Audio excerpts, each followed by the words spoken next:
So friends, आता आपण रस्ता चुकलो आहे. कळत नाही कोणत्या दिशेला जायचं आहे. बघूया पुढे कसा रस्ता भेटतो आहे. बेसिकली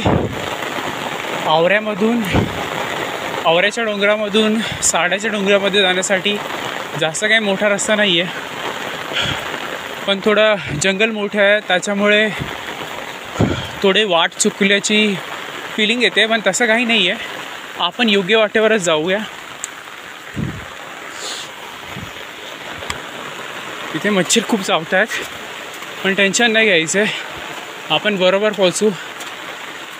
आपल्याला ॲडव्हेंचरची खूप आवड आहे, त्याच्यामुळे आपण योग्य दिशेने चाललो आहे, रिटर्न चाललो आहे. तर पाऊस पण थोडा काही ओसरलेला आहे. नक्कीच पोहोचू लवकर. हे एवढंच छोटंसंच धाडस होतं, ह्याच्यामध्ये काय एवढी मोठी गोष्ट नव्हती.